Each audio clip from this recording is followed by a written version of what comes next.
that don't just scare you. Yo! They change you. This was one of them. 3 true gym horror stories animated. I've been a personal trainer for 6 years, and I've dealt with my fair share of odd clients. Over-enthusiastic newbies, stubborn lifters who think they know more than me, even a few creeps who mistake basic friendliness for flirting. But nothing compares to Rachel. One Tuesday morning, she checked in without looking up, hoodie pulled tight around her face as if she was hiding from the air itself. "Hi, you must be Rachel. I'm Darren," I said, offering a hand. She gave a tiny nod, her eyes locked on mine like she was studying me. "All right," I continued cautiously.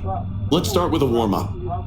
While she walked on the treadmill, she kept staring at my reflection in the mirror. Her pace slowed, and her breathing turned shaky. Then I heard her whispering, not to me, but to herself. "You look exactly like him. Exactly." I pretended not to hear. That's your first mistake right there, my guy. Why would you let it go on? I get it, she's bad. But dude, like, what are you doing? You hear a girl like being some creepy shit, like, run away. Like, no one's gonna get mad at you if you don't run away. Like, run away, bro. What are you doing, bro? Maybe she was talking on Bluetooth, but 10 minutes in, her whispers turned into soft, broken sobs. I stepped beside her. "Hey, are you all right?" Her head snapped toward me so fast I flinched. Tears streaked down her cheeks. "My ex. You look just like him. Same cheeks, same eyes." Run away, my guy. Run away, chat. Oh my god. She says you look just like her ex. Run away. "Same eyes. Used to spot me the same way." Before I could react, she grabbed the front of my shirt, both fists twisted deep into the fabric, and yanked me toward her.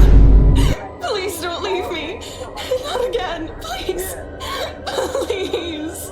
"Rachel, hey, you're okay. Let's get another trainer to help today, okay?" She shook her head violently. "No, not him. You. Only you."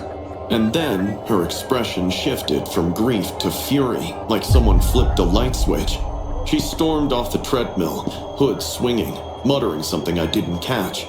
Members were staring. One guy took out his earbuds just to watch her scurry out the side door. I flagged Melissa, another trainer, and told her to keep an eye out in case Rachel came back. We both laughed nervously, trying to shake off the encounter. But something about her face, that desperate, obsessive stare, lingered in my mind like a bruise. Around 3 p.m., I walked into the weight room preparing for my next client. That's when I saw her again. She was pacing between machines like she was searching for something, or someone. She approached another trainer, Jason, smiling too wide, too forced. "Hi. She asked him sweetly. Do you have a girlfriend?" Jason, my man. Run away, bro. Why did he not help him? Why didn't the guy be like, "That go crazy, bro. She talking like I look like her ex." Like that. Why didn't he just do any of that? Why would he just stand there and look at them? She leaned closer. "Do you live alone?"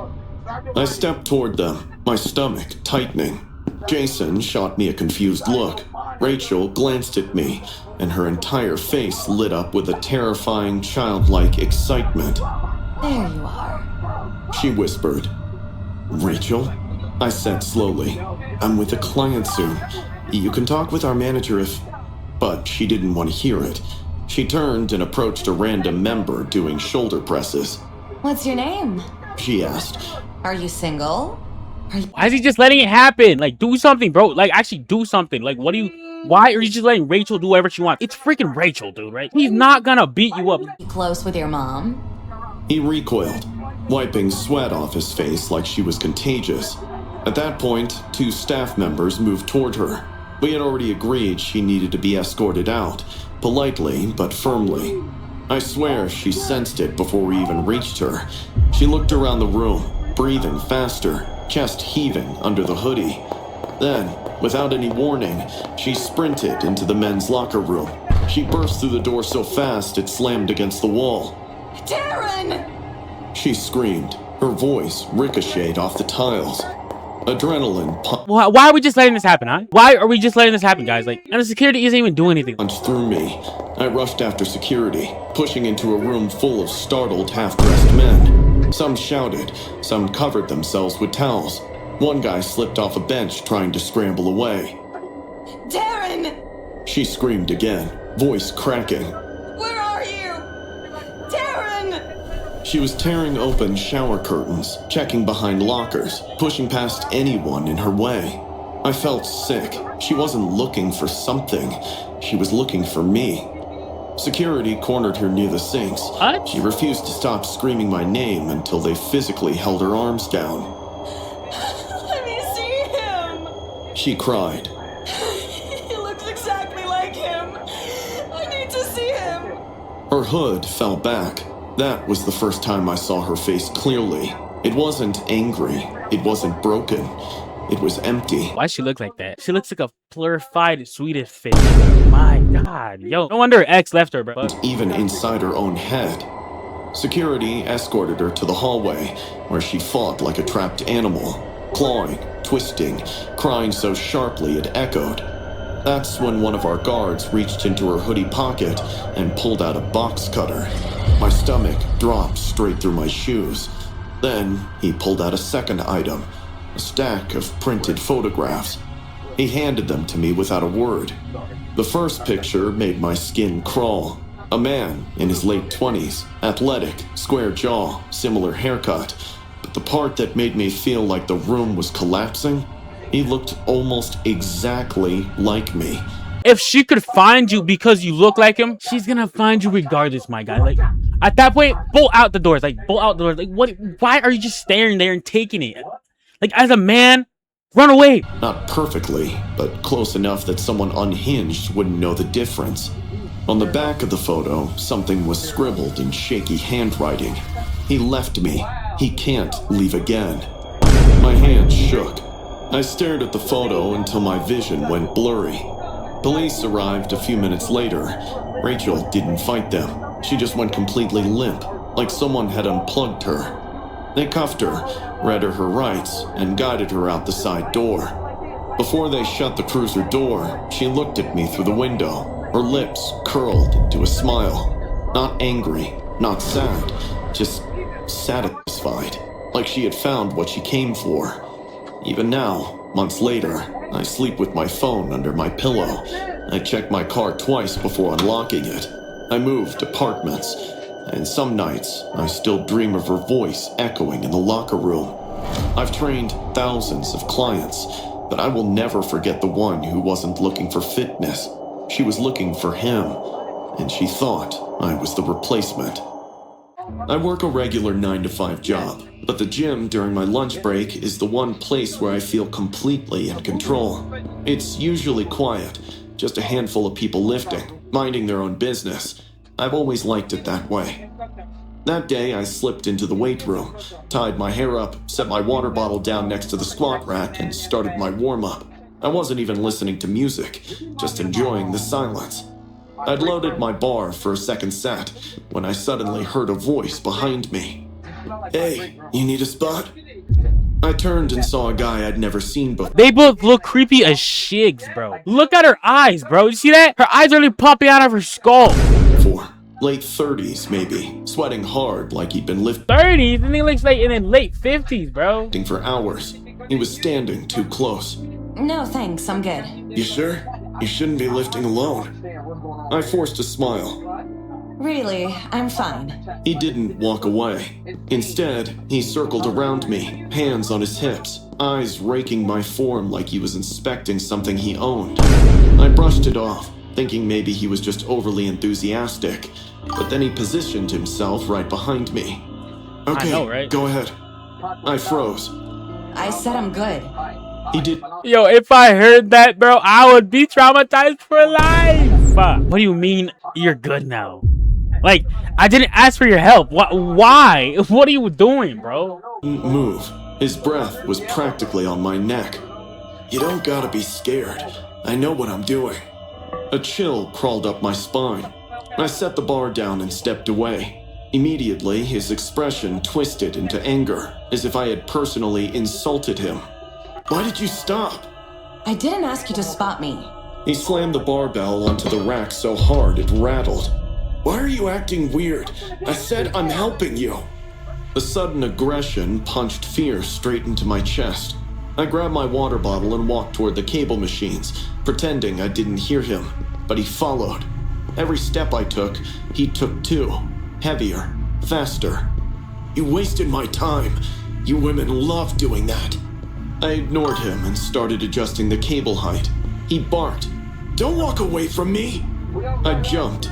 Why are you not leaving? Why are you not leaving? Like, why are you staying there in the gym alone with some creepy man? Why are you not leaving? Like, run! Run, woman, run! Your life literally depends on this. Like, like, why are you still here? Like, why are you still here, bro? His voice cracked through the gym like a whip, turning heads. A man on the treadmill paused his run, watching us. Two women, stretching, exchanged looks. I tried to keep my voice steady. Please, leave me alone. He smiled, not a friendly smile, a mocking, twisted one. You accepted my spot, and now you're acting like a victim? I never accepted anything. You're clearly leading me on. I was shocked to see the dude being a jerk. I wasn't having any more of his delusional crap. I headed straight toward the front desk where the gym attendant usually sits. But before I could get there, he stepped in front of me and blocked my path. Move! No, he muttered. Not until you apologize. Who does this man think he is? Why is nobody trying to step up and help him, bro? He doesn't even look that scary. He literally doesn't even look that scary, bro. He looks like a creepy Nanami from JJK, bro. Get this man out of here, bro. For what? For wasting my time. For making me look stupid. I tried to walk around him, but he grabbed my arm hard. Pain shot up to my shoulder, and I couldn't keep calm anymore. I put a tight slap on his face, gathering every bit of energy in me. He stood there, expressionless, with his cheek glowing red, eyes too wide. Then, his fingers dug into my skin, and suddenly, his voice changed, a low growl. You owe me! Come back to the weights! I don't owe you anything! Don't raise your voice at me! He hissed, tightening his grip. I yanked my arm, but he only held tighter. Panic surged through me, and I felt tears sting the back of my eyes. I hate that. Crying when I'm scared. It only encouraged people like him. A guy nearby, maybe in his 20s, stepped forward, telling him to leave me alone. A man slowly turned his head towards him. The man shoved him.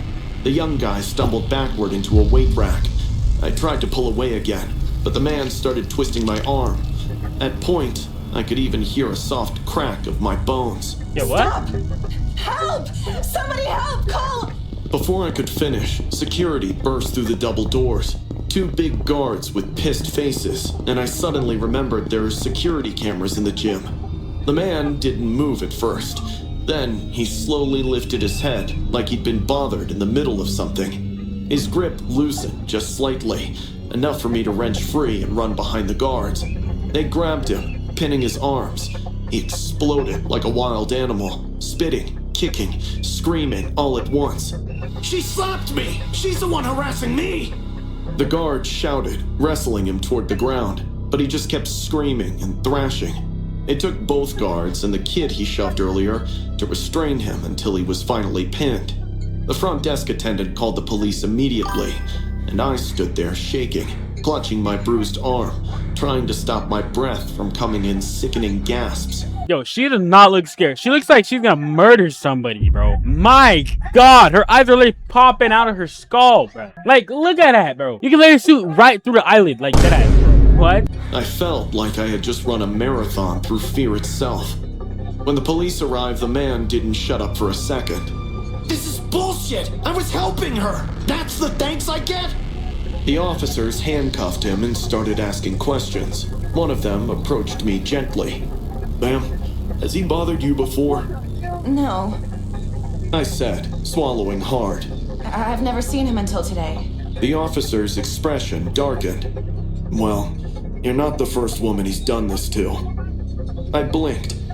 He's been banned from 2 other gyms in this district. Same behavior, aggression toward female members, escalating each time. When they finally dragged him out, he stared right at me, eyes blazing with something that didn't feel like normal anger. The officer pulled him away and shut the door behind him.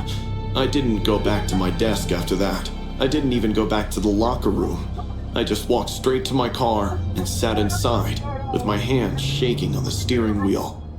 I didn't feel safe until I locked my apartment door behind me hours later. That night, as I lay in bed, every time I closed my eyes, I saw his face inches from mine. Ew. There are some encounters that don't just scare you. Yo! They change you. This was one of them. I've worked night shifts most of my life. Warehouses, malls, a bus depot once. But nothing ever bothered me the way empty gyms do. There's something about the stillness, the dead silence, the way every machine sits like a sleeping giant waiting to wake up. This place was worse. Our gym had been shut down for a full renovation. Flooring ripped out, mirrors removed, the ceiling partially open with wires hanging like veins. Half the treadmills were wrapped in cloudy plastic sheets that rustled whenever the AC kicked in. That night, I clocked in at 11 p.m., did my rounds, checked all the entrances. Everything was exactly as it should be, until 2:15 a.m., when I heard the slam. It was sharp, metallic, echoing from the old locker room at the— Please do not go. Oh my, please do not go look for it, bro. Please do not go look for it. I beg, please do not go look for it, bro. Into the building. I froze mid-walk. Renovation crews often left tools stacked inside, so I told myself something had fallen. A ladder, maybe, or someone hadn't locked the storage cabinet properly. Still, something about the sound bothered me. It wasn't a clatter, it was a slam, like a door being hit from the inside. I grabbed my flashlight, cleared my throat to steady myself, and headed toward the locker room. The hall was pitch dark except for my beam of light, and every step seemed to amplify the renovation silence. The plastic sheets rustling overhead, the faint hum of an unfinished light fixture. When I reached the locker room, the door was slightly open. I nudged it wider with the flashlight and stepped inside. The moment the beam hit the first row of lockers, my stomach dropped. On the metal surface, smeared across 3 locker doors— Run, my guy, run. What are you doing? Run for your life. Why are you trying to search for stuff that is not— just run? Man, not that hard, bro. were bloody fingerprints. 4 long streaks, like someone had dragged their hand downward. For a second, I just stood there, my breath going cold. Someone must have broken in, I muttered to myself, even though the idea didn't make any sense. There were no signs of a break-in at the entrance, and why would a vandal bleed all over the inside of the building instead of stealing equipment? I lifted my radio. Maintenance, come in. Got something weird in the locker room. Static. I pressed the button again. Maintenance? You there? Nothing but a harsh, buzzing hiss. That's when I heard it. A wet, bubbling cough. It echoed from the demolished shower area, the part of the gym the contractors had gutted earlier that week. The walls there were stripped to the studs, tiles cracked and piled like broken bones across the floor. The coughing came again, softer this time, painful. Against every instinct, I followed it. The smell hit me first. Metallic. You deserve to die. You deserve to die. Like, I've warned you. I told you deserve to die. What do you mean? You felt like you felt it was horrible, but you still went to check further. No backup, no nothing. You just thought it was a good idea to go check further. Yeah, R.I.P. bro. R.I.P. Warm, unmistakably blood. My flashlight quivered in my hand as I stepped over chunks of tile, drywall, dust swirling around my boots. Then my foot hit something soft. I looked down. A severed hand lay between 2 broken tiles, fingers curled slightly inward as if it had been reaching for something. Still fresh, skin still a normal color, not stiff. I gagged and stumbled back, my stomach lurching up into my throat. Before I could even breathe, a voice came from behind the half-demolished shower wall. You scared me. I jerked the flashlight up so fast I nearly dropped it. A man stepped into view. Run, just run for your freaking life. He's my guy. If you don't, you're not making it, bro. You're not making it, bro. He was barefoot, shirtless, and coated in drywall dust like he'd been crawling through the walls. His face was smeared red, streaks of it around his mouth, on his forehead, on his neck, as if he'd wiped it with bloody hands. But the worst part was his smile. He tilted his head, cracking his neck loudly. Do you know They locked me in here when construction ended tonight. My flashlight trembled as I raised it higher. In his right hand, he held a rusty tile cutter saw, the kind with jagged teeth designed to chew through ceramic. Its grooves were clogged with something, hair and flesh. Oh, God. I breathed. You see it? He asked, lifting the tool like a trophy. It works so well, better than the new ones. The teeth just... He dragged a finger along the edge. They just grab you. He lunged. I didn't think. I didn't breathe. I just turned and ran. The room exploded into chaos. Tiles crunching. See, like, now you have common sense. Like, he literally could have killed you. He literally could have killed you. Like, what are you doing? Under my boots, the plastic sheets slapping as I shoved past them. Behind me, I heard him laughing, an unhinged animal rasp, followed by the wild scraping sound of metal against tile as he sprinted with the saw in his hand. He was fast, much faster than I expected. Come back! He screamed. Come here! Come here! Come here! I sprinted toward the emergency exit. My lungs burned, my legs wobbled, but adrenaline pushed me forward. I slammed my shoulder into the door, stumbled out into the cold night air, and shoved it violently shut from the outside. He slammed into the door. The metal vibrated. I backed away, shaking so hard I nearly fell. Blue lights flashed in the distance. Another guard must have called the cops after hearing the commotion. I ran toward them, waving my arms, voice cracking as I tried to explain. By the time the police entered the building, the man was gone. They found him an hour later, curled inside an air duct like a deranged animal, clutching the tile cutter saw, humming to himself. And next to him, hidden in a pile of insulation, were two more bodies.